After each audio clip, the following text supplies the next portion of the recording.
नमस्कार प्यारे स्टूडेंट्स, कैसे हैं आप सब। आज हम पढ़ने वाले हैं चैप्टर नंबर 7 जिसका नाम है निर्देशांक ज्यामिति। सबसे पहले हम इस चैप्टर के अंदर जो बेसिक कॉन्सेप्ट्स हैं उनके बारे में सीखेंगे। देखिए जो प्रश्नावली है बहुत ही सिंपल है। इसको आप जो कोऑर्डिनेट ज्योमेट्री है इसके जो बेसिक्स हैं यदि आप इनको सीख गए तो बहुत ही आप आसानी से कर पाएंगे क्वेश्चंस को। और बोर्ड के एग्जाम में इससे संबंधित 1 या 2 क्वेश्चन बिल्कुल फॉर्मूला बेस्ड आते हैं, तो बिल्कुल आप ध्यान से देखिए। तो सबसे पहले देखिए हम निर्देशांक के बारे में समझते हैं। इंग्लिश में निर्देशांक को बोला जाता है कोऑर्डिनेट और ज्यामिति का मतलब ज्योमेट्री। तो कोऑर्डिनेट ज्योमेट्री का मतलब है कि आप इसके अंदर कोऑर्डिनेट्स के बारे में पढ़ते हैं। तो सबसे पहले हम देखो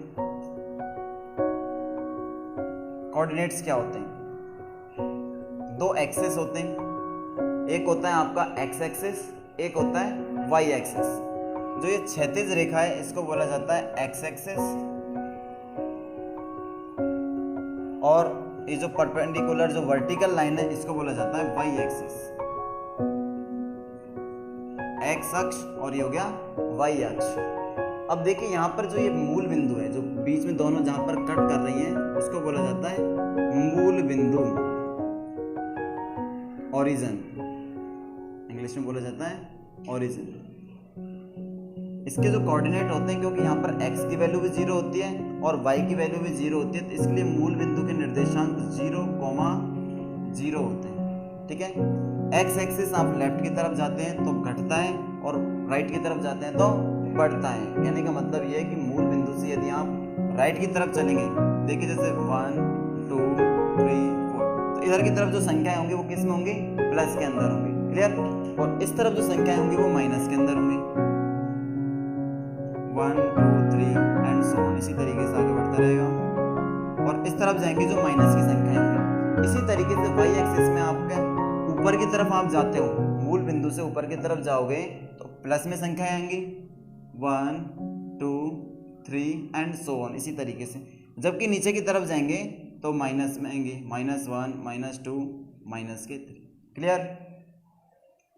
अब यहाँ पर यदि आप x एक्सिस और y एक्सिस की वैल्यू को एक साथ रख देते हैं, x एक्सिस और y एक्सिस की वैल्यू को एक साथ रखा जाता है।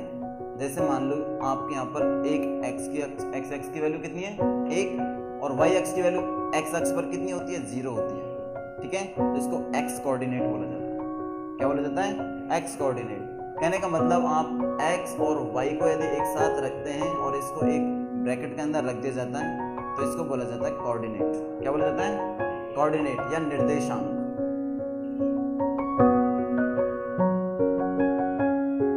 इसको बोला जाता है निर्देशांक। अब आपको पता है एक्स एक्सिस पर आपका एक्स अक्ष पे हम बात करें तो वाई निर्देशांक 0 होता है। एक्स अक्ष पर वाई निर्देशांक 0 होता है। इसका मतलब वाई की वैल्यू क्या होती है, 0 होती है।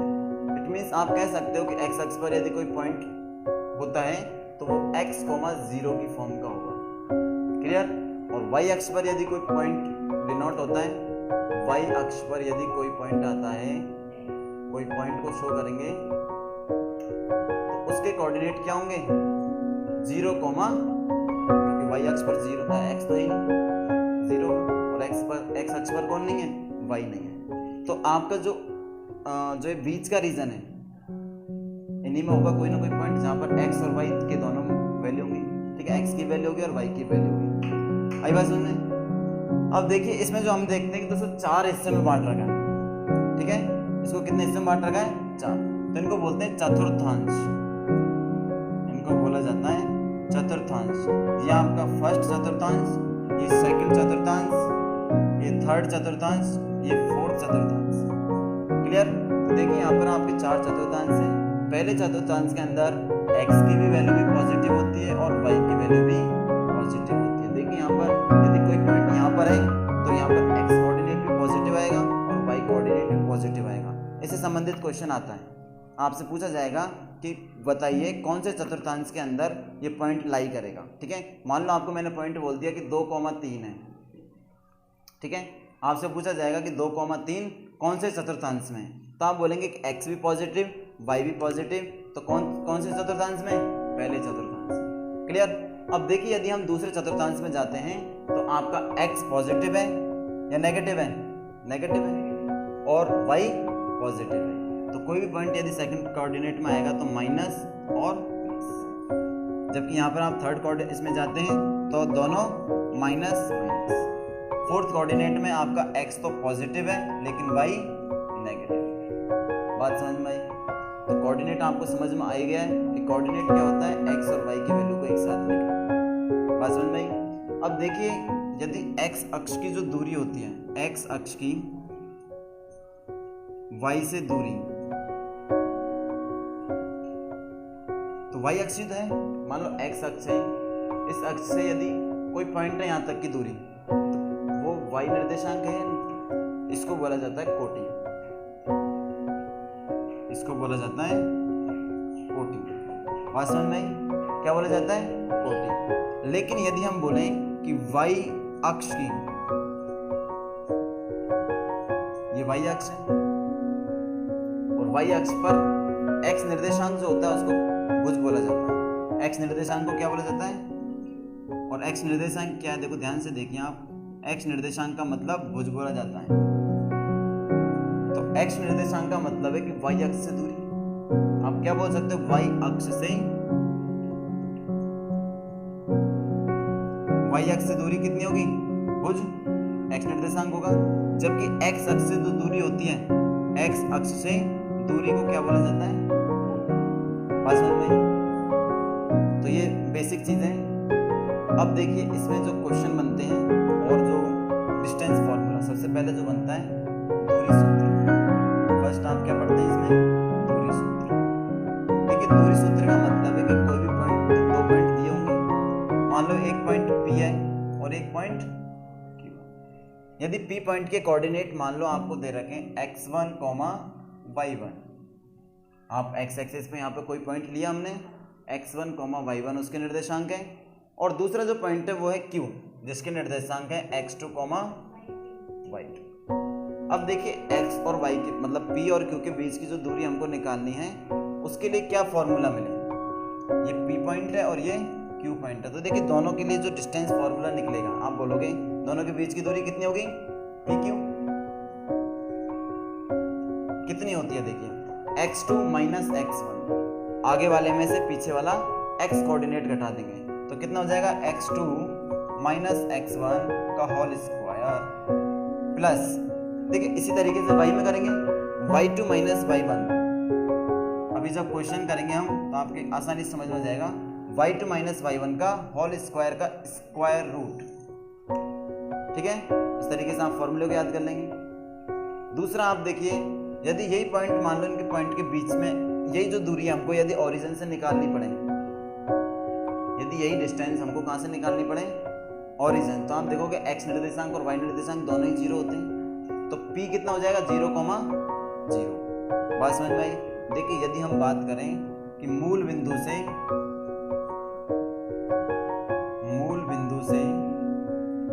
जो आपका ओरिजिन है, मूल बिंदु है, मूल बिंदु पर आप देखते हैं कि p मान लो कितना हो जाएगा, 0, 0, या क्योंकि मूल बिंदु है तो o लिख दें इसको, o के कोऑर्डिनेट कितने हो गए, 0, 0। और ये जो मान लो नेक्स्ट आपका जो पॉइंट है उसके कोऑर्डिनेट यदि हमें x और y मान लें, x और y मान लें, तो बताइए यहाँ से इसकी डिस्टेंस क्या हो जाएगी, x माइनस 0 का स्क्वायर प्लस y माइनस 0 का स्क्वायर का अंडर। तो क्यों डिस्टेंस आपकी ये हो जाएगी या नहीं होगी? तो आप देखोगे o से p की दूरी, OP कितना हो जाएगा, under root x square plus y square. Clear? क्योंकि x माइनस 0 x ही होता है, y माइनस 0 भी x y होता है, तो x का स्क्वायर प्लस y स्क्वायर का। अब मान लीजिए कि दो पॉइंट हैं, जैसे मान लो p पॉइंट है और q पॉइंट है, इन दोनों के बीच में यदि कोई पॉइंट है, या a भी मान लेते हैं हम इन पॉइंट्स को, ये a पॉइंट है और ये, इन दोनों के बीच का मिड पॉइंट की बात हो, ठीक है, इन दोनों के बीच के पॉइंट की बात हो, मिड पॉइंट की बात हो, तो उसके कोऑर्डिनेट क्या होंगे? वैसे देखो विभाजन सूत्र से होगा, लेकिन अपन यहाँ पे भी पढ़ लेते हैं इसको। मान लो पॉइंट P है जिसके निर्देशांक हम क्या मान लेते हैं, x, y, इसके निर्देशांक x1, y1 और इसके निर्देशांक x2, y2। तो देखिए P पॉइंट के निर्देशांक क्या हो जाएंगे, आप बोलोगे P पॉइंट के निर्देशांक x, y है, जो कि यदि x निकालना है तो x1 plus x2 upon 2। x1 में क्या जोड़ दो, x2 को जोड़ दो और कितने का मान लगा दो, 2 का। तो क्या मिल जाएगा आपको, x निर्देशांक। और यदि y निर्देशांक चाहिए तो आप y1 में क्या जोड़ देंगे, y2 अपॉन, इस तरीके से आपको x1 और y1 के निर्देशांक मिल जाएंगे। अब देखिए विभाजन सूत्र भी हम साथ ही बता देते हैं। इसमें विभाजन सूत्र क्या होता है, देखिए ये आप लिखना पड़ेगा, इसमें दिखाई दे रहा है यहाँ तक।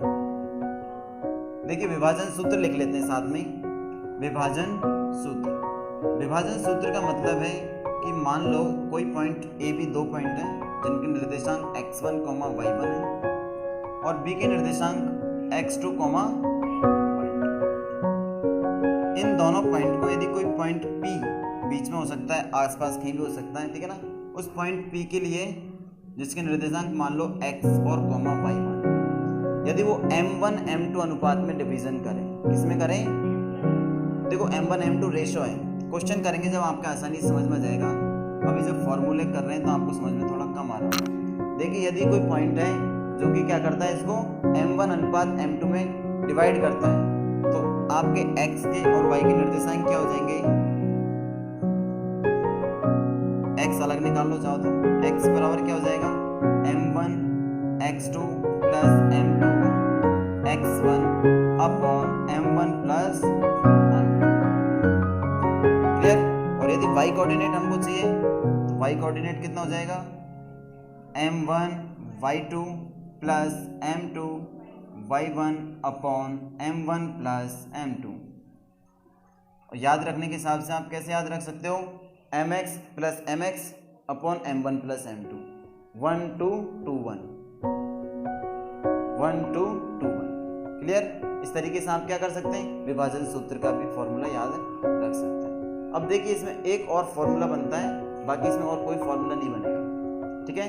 और क्वेश्चन अपन डिस्कस करेंगे तो आप उसमें देख पाएंगे। जैसे देखिए इसमें अपन यहाँ पे बता देते हैं ना, मिटा रहा हूँ इसको। ट्राइंगल का फॉर्मूला है और ट्राइंगल का आपको क्षेत्रफल निकालना। मान ली एक ट्राइंगल है ABC, ABC, ए के निर्देशांक x1 y1, x1 y1, b के निर्देशांक x2, y2, c के निर्देशांक यदि x3, y3 हो, तो देखिए इसका हमको क्या निकालना है, क्षेत्रफल। तो डायरेक्ट फॉर्मूला होता है क्षेत्रफल का, area of triangle, area of triangle बराबर क्या होता है, 1/2, देखिए x वापस x फिर x। ओके, देखो याद करने का तरीका बता रहा हूँ, यहाँ से आप ध्यान रखो, x1 x2 x3 ये तो आप लिख दीजिए, ठीक है ना, x1 x2 x3। फिर चाल आपका y2 से शुरू होगा, x1 है तो y2 से शुरू होगा, देखो y2 minus y3, y2 minus y3, y3 minus